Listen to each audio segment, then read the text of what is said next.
Սոսի հեռուստատեսության եթերում իր աշխատանքն է սկսում լուրեր լրատվականը, բարև ձեզ։ Կայացավ նորընտիր համայնքի ավականու հերթական նիստը, օրակարգում 19 հարցեր ընդգրկված, բոլորն էլ միաձայն կողմ քվեարկությամբ արժանացան համայնքի ավականու հավանությանը։ Կապանի քաղաքապետարանի նիստերի դահլիճում 5 շաբթի կայացավ նորընտիր ավականու թվով երկրորդ նիստը։ Ավականու 15 անդամներից նիստին ներկա էր 14-ը, իսկ 15-րդ անդամը գործընկերներին միացավ փոքր-ինչ ուշացումով։ Նախքան բնորակարգին անցնելը ավականին համայնքի ղեկավարի ուշադրությանը ներկայացրեց բնակչության կողմից ստացված մի շարք առաջարկություններ, մասնավորապես քաղաքի լուսավորության գրաֆիկի վերանայումը։ Սկսում է առավոտյան ժամ 0:00-ից մինչև լուսաբաց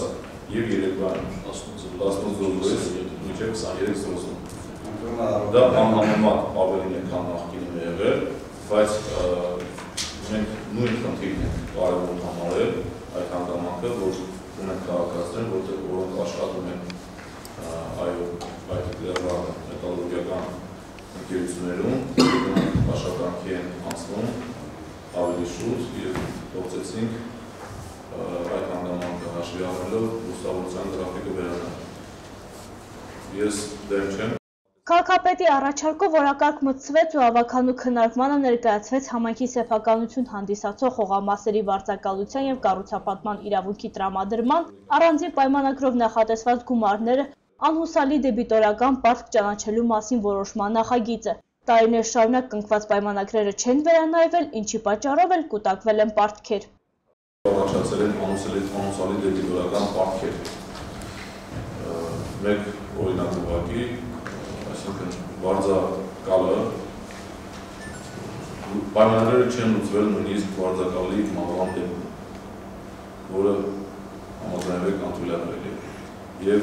նման խնդիրների եւ եւս մեկ այլ նման խնդիրների հետ կապված մենք ունենք այս պահի դրությամբ ուշացնեմ, որ հետագայում եւս նման խնդիրներ կարող են առաջանալ, այս պահի դրությամբ ունենք 4.223.259 դրամ անհուսալի դեբիտորական ճանաչված պարտք։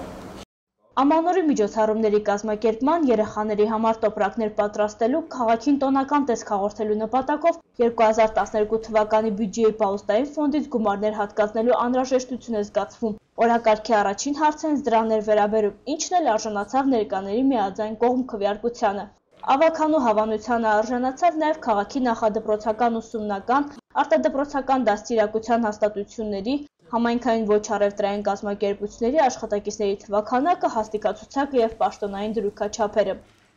Հաշվարկները կատարել ենք, այստեղ աշխատավարձի ցածրացում կատարվել, նախկին աշխատավարձը որպեսզի վերցրել ենք եւ հարվածում կատարել ենք համապատասխան այդ տոկոսային չափը։ Նշեմ, որ հաստիկացուցակների ավելացում վերաշյալ կազմակերպություններում չի կատարվել, նախկինում ինչքան որ ունենք հաստիկացուցակը, այդ հաստիկացուցակը պաշտպանվել է։ Ավականու անդամ առաջարկեց բակային հավաքարարների աշխատավարձը բարձրացնել, վերջիններս 45,000 դրամ են ստանում, ինչը շատ քիչ է նրանց կատարած աշխատանքի դիմաց։ Ըստ ավականու անդամի արժե տարբերակել նրանց աշխատավարձը քաղաքապետարանի ենթակայությամբ մյուս հիմնարկների աշխատավարձից։ Առաջինը նրանք են աշխատանք ունեցնում եւ կարիք կա վերանայել նրանց աշխատավարձը, քանի որ արժանապատիվ օբյեկտիվ վճարում կատարվում 45,000 ժամանակների հրամայական գնաց չկատարվում է ամեն տարի եւ ենթադրում է չունեն հավելյալ եկամուտների մարդիկ 45,000 բոլորի կարծիքով շատ քիչ է աշխատողների։ Ես կարծում եմ դուք ձեր խոսքում ավելի կարևոր է համարում այն հանգամանքը, որ փողոցում որպես հավաքարար աշխատելը մի քիչ հավանաբար դժվար է, բայց դա համաձայնում եք, որ այդ աշխատանքի վերաբերյալ չկա մեկ այլ տեսակի պահանջներ, կրթություն, մասնագիտություն եւ այլն։ Ես ընդունում եմ ձեր առաջարկը այդ տեսակետից։ Մենք մեր խորհրդակցության ընթացքում քննարկել ենք այդ հարցը եւ ձեռք ենք բերել այսպես ասած հետեւյալ պայմանավորվածությունը, որ տարվա ընթացքում, ֆինանսական տարվա ընթացքում տնտեսությունների միջոցով առաջին 3 ամիսներին դեռևս թափուր հաստիկների ենթադրած աշխատավարձի ֆոնդը չծախսել, այսինքն չծամրաբերել այդ հաստիկները եւ տնտեսությունների արդյունքում ունենալ որոշակի աշխատավարձի, այսպես ասած, տնտեսում, աշխատավարձի ֆոնդի եւ այնուհետեւ այդ տնտեսումը ուղղել այդ նպատակին, այսինքն ավելացնել դողոցային հավաքարարների աշխատավարձները։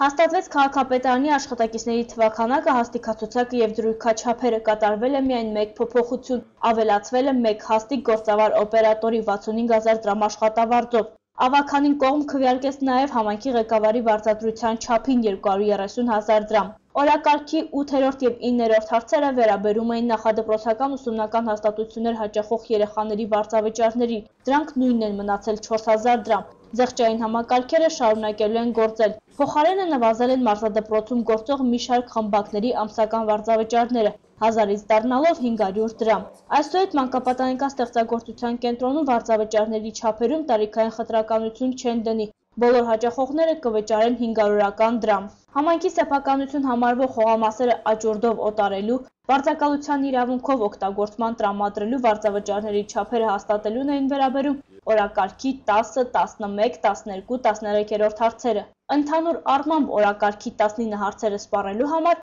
ավականու անդամներից 2 ժամ պահանջվեց։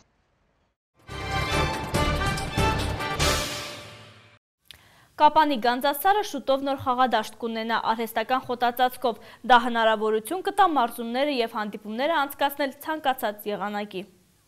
Մինչ այժմ Գանձասար ֆուտբոլային ակումբը 2 խաղադաշտ ուներ։ Նոյեմբերի 22-ից 3-րդն է կառուցվում արհեստական խոտածածկով։ Այս օրերին շինարարները ամրացման աշխատանքներն են կատարում։ Դաշտը 3 շերտ պետք է ունենա։ Փռվում է խոշոր խիճը, հետո մանրը, դրանց վրա կփռվի ավազ, իսկ հետո կգա խոտի հերթը։ Մենակ արհեստական խոտածածկը բերելու համար գինը 245,000 եվրո է։ Բացի խոտը բերում ենք Հունաստանից կաուչուկ 110 տոննա, մեկ էլ Եգիպտոսից 200 տոննա ավազ, որոնք օգտագործվելու է դաշտի կանաչապատումից հետո, որպեսզի ամրություն տա։ Աշխատանքներն իրականացնում է հունա-ֆրանսիական Ինտերսպոր ընկերությունը։ Շինարարների հավաստմամբ, եթե եղանակը բարեհաճ լինի, իրենք ժամանակին կավարտեն գործը։ Բացառիկ որակյալ խոտ է ամենավերջին 6-րդ սերնդի։ Բերվում է Ֆրանսիայից, Տարկետ ընկերությունից։ Դա հայտնի ընկերություն է աշխարհում, որը գործակցում է FIFA-ի եւ UEFA-ի հետ։ Մի խոսքով բոլոր չափանիշները պահպանվում են։ Գանձասարի ֆուտբոլիստները մարզումներից բացի այստեղ նաև խաղեր են անցկացնելու։ Եղանակը խոչընդոտ չի լինի։ Ակումբի ծրագրերում միջազգային հանդիպումներ են նախատեսվում։ Գանձասար ֆուտբոլային ակումբին, ինչպես միշտ գիտեք, բոլոր թողանավորում է Զանգեզուրի պղնձամոլոդնային կոմբինատը։ Այսօրվա օրերն ամբողջ շինարարական աշխատանքները կատարում են իրանց մեխանիզացիան, որ ամենակարևոր եւ ամենաթանկն է։ Այսօր հասցնում ենք գոհ են մեր շինարարները իրանց նախատեսված ժամանակատվածից արագ ստացվում գործերը, քանի որ կարողանում ենք տրանսպորտով բոլոր ինչ հումքեր պետք է ապահովել։ Նախատեսվում է կառուցել նաև 4-րդ խաղադաշտը, երեխաների թիվն ավելանում է։ Բնականաբար եղած խաղադաշտերի ծանրաբեռնվածությունը պետք է թեթևացնել։ 4-րդ դաշտն արդեն ավազից կլինի եւ կօգտագործվի ցանկացած եղանակի, ամառ թե ձմեռ։ Այնպես որ 2013-ին Գանձասարի պայմանները կտրուկ բարելավվելու են։ Առաջնությունում այս օրերին ընդմիջում է հայտարարվել առաջին ուսումնամարզական հավաքը 7-րդ տևողությամբ թիմը կանցկացնի դեկտեմբերի 20-ին Կապանում։ Արդեն կա առաջին համալրումը։ Կարող եմ ասել, որ երեք Գանձասար ակումբի հետ պայմանագիր է ստորագրել Միկայից հրավիրված Նարեկ Բեկլարյանը հարձակման գիծը ուժեղացնելու նպատակով, քանի որ մեզ պարտադիր պետք է այս տարի նորից պայքարել եռյակում մնալու համար եւ եվրոպական մրցաշարերում հանդես գալու համար պետք է թիմը ուժեղացվի հարձակման գիծը, բոլորը գիտեն, որ թիմի թույլ օղակը հարձակումն է եւ ծրագրեր ենք տանում ուժեղացնելու այդ օղակը, ապահովենք հարձակման գիծը։ Հունվարին թիմը ուսումնամարզական հավաք է անցկացնելու Թուրքիայում, Անտալիայում, մինչ այդ նախատեսվում է ընկերական հանդիպում Գյումրիի Շիրակի հետ, իսկ առաջնությունում խաղերը կվերսկսվեն մարտի 9-ին։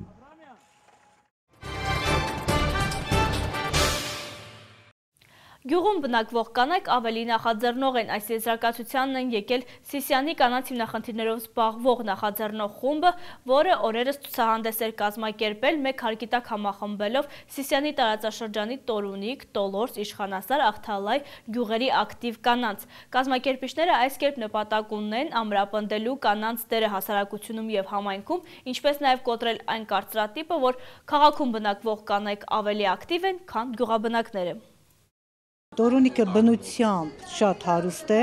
բնակչությունը ճիշտ է քիչ են, բայց շատ աշխատող, շատ համերաշխ ու շատ լավ համայնք է։ Ռոզա Հայրապետյանը հայրենի Տորունիկի առանձնահատկություններն է թվարկում։ Այս գյուղում եւս թե տան եւ թե տնտեսության հիմնական հոգսերը կնոջ ուսերին է։ Ամռանը համեցեք մեզ մոտ, այգիները մրգառատ են, ասում է տիկին Ռոզան, սարերում աճող թեյաբույսերը շատ։ Կա 12 տեսակի թեյաբույսեր, բնական, որ շատ թանկ արժեք ունեն։ Սիսիանի տարածաշրջանի 4 Տորունիկ, Տոլորս, Ախլացյան, Իշխանասար գյուղական համայնքների ակտիվ կանանց մեկտեղ է հավաքել կանանց հիմնախնդիրներով զբաղվող նախաձեռնող խումբը։ 3 տարի զբաղվելով գյուղաբնակ կանանց կարողությունների բարձրացմամբ կազմակերպիչները եկել են մի համոզման՝ գյուղում բնակվող կանայք ավելի նախաձեռնող են ու ակտիվ։ Երբեմն մտավախություն կա քաղաքաբնակ կանանց մոտ, որ գյուղաբնակ կանայք пассив են։ Մեր գյուղական համայնքների կանայք նույնպես օժտված են ունակություններով, հմտություններով եւ մեր կանայք նաև ունեն ցանկություն ունեն կրթվելու, սեփական բիզնեսը ունենալու։ Կանայք սեղաններ են բացել, դրանք զարդարել իրենց ձեռքերով պատրաստած իրենցից գյուղին բնորոշ ուտելիքներով, էկոլոգիապես մաքուր ու սննդարար մթերքներին գյուղաբնակ կանայք նաև մի փոքր սեր են ավելացրել։ Շատ սիրով պատրաստում ենք մանավանդ ձմեռային ճաշատեսակները, ղափամայք պատրաստում, ավելի կոճաշա։ Կա պասուստոլմա, որ մեր հնագույն հին ժամանակվանից պատրաստված, կա գաթաթխած, կա հալվա, ավելուկը, որ մեր նախապապերն են օգտագործել, կա փոխինձով այդ կոլոլակները, լոբին, կա քալագյոշը, մենք քալագյոշ ենք ասում էլի, կա ղավուրման, որ մեր լավագույն ուտեստներից են համարվում։ Գյուղական մթերք, սարի, մաքուր, անարատ։ Սիսիանի կանանց հիմնախնդիրներով զբաղվող նախաձեռնող խմբի համակարգող Նաիրա Հայրապետյանի տեղեկատվությամբ միջոցառումը նպատակ ունի փոխշահավետ համագործակցության հիմքեր դնել կանանց եւ տեղական ինքնակառավարման մարմինների միջև, բացահայտել կանանց ուզող հիմնախնդիրները եւ գտնել լուծման ուղիներ։ Մենք ստեղծեցինք ֆոկուս խմբեր եւ այդ 4 համայնքներում անցկացրեցինք եւ ընտանեկան անհատական վիճակը հասկանանք, յուղի պատկերը, արդյոք դրանք ֆինանսական ճգնաժամ ունեն, նրանց ընտանեկան բյուջեում կա ճեղքվածքներ եւ փորձենք բացահայտել ինչով են լրացնում այդ ճեղքվածքները։ Դրանք բացահայտելուց հետո մենք հասկացանք, որ մեր կանայք ուզում են իրենց ներդրումը ունենան, ֆինանսական ներդրումը ունենան իրենց ընտանիքի բյուջեում։ Կնոջ դերը հասարակության մեջ եւ համայնքում կարեւորվում է նաեւ Ավստրիայում կարծիքի հայտնում Քեյր կազմակերպության խորհրդատու Ջանին Ուրզերը։ Նա ասում կնոջ ակտիվության եւ նախաձեռնողականության մասին շատ է լսել, հիմա տեսել ու համոզվել է կանայք ներգրաված են ամենատարբեր աշխատանքներում։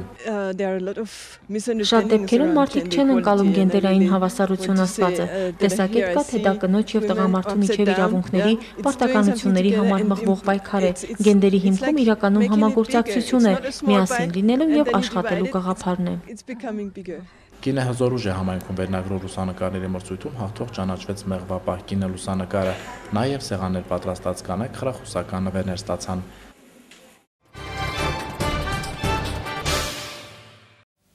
Այս տարի Հանրապետության դպրոցներում ձմեռային արձակուրդը կտևի 16 օր, դեկտեմբերի 29-ից մինչև հունվարի 13-ը։ Ինչպես նախորդ տարիներին, այս տարի ևս առաջին եւ երկրորդ դասարանցիները կհանգստանան ավելի երկար, մինչև հունվարի 27-ը։ Այն դպրոցները, որոնք ունեն ջեռուցման խնդիր, կարող են գարնանային արձակուրդը միացնել ձմեռայինին։ Այս դեպքում ևս երկարացված ձմեռային արձակուրդը կտևի մինչև հունվարի 27-ը։ Այս մասին տեղեկանում ենք այսօր AM կայքից։ Դեկտեմբերի 14-ին Հանրապետության ողջ տարածքում սպասվում է տեղումներ ցերեկային ժամերին, ձնախառը անձրև, իսկ արդեն երեկոյան համատարած ձյուն կտեղա։ Ճանապարհներին հնարավոր է մառախուղ, մերկասառույց, ցածր տեսանելիություն, լեռներում եւ լեռնանցքներում բուք։ Վարորդներին խորհուրդ է տրվում երթևեկել միմիայն ձմեռային անվադողերով։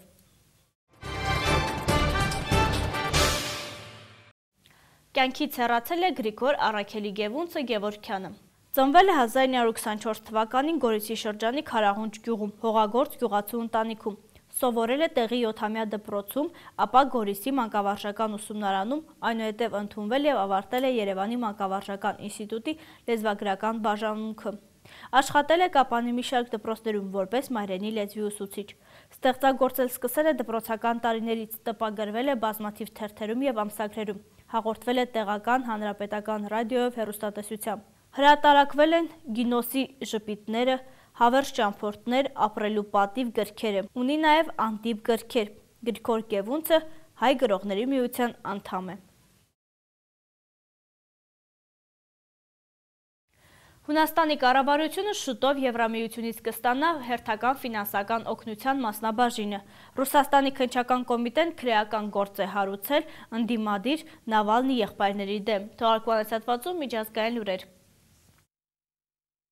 Հունաստանի կառավարությունը ողջունել է Եվրամիության երկրին ֆինանսական օգնության հերթական մասնաբաժինը հատկացնելու մասին որոշումը։ Մեր ժողովրդի զոհողությունները անարդյունք չեն անցել, հայտարարել է երկրի վարչապետ Անտոնիս Սամարասը։ Առաջին մասնաբաժինը 34 միլիարդ եվրո կստացվի արդեն գալիք շաբաթ եւ հնարավոր է, որ այդ ժամանակ տոնական գնումների դուրս եկած մարդկանց տրամադրությունը փոքր-ինչ բարձրանա։ Խանութների տերերը դժգոհում են գնորդների ակտիվությունից։ Դեկտեմբերի առաջին տասնօրյակում վաճառքի ծավալները անցյալ տարվա համեմատ անկում են ապրել 20%-ով, այնուհանդերձ հույս կա, որ տոնի մոտենալուն զուգընթաց մարդիկ փող կգտնեն, որ ամանորի նվերներ գնեն իրենց հարազատների համար։ Գործերը համեմատաբար լավ են ընթանում օգտագործված հագուստի խանութներում։ Այդտեղ հագուստի 1 կիլոգրամն արժե 23 եվրո։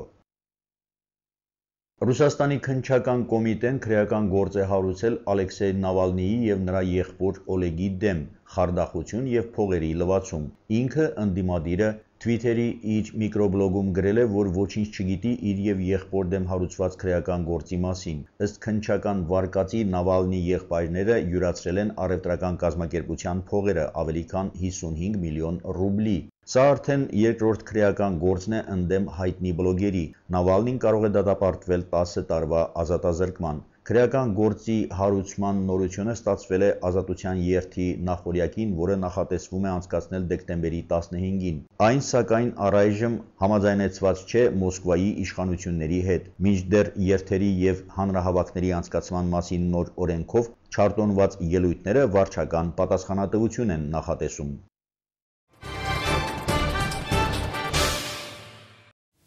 Այժմի համար նախատեսել ենք այսքանը, հաճելի հանգստյան օրեր ենք մաղթում, ցտեսություն։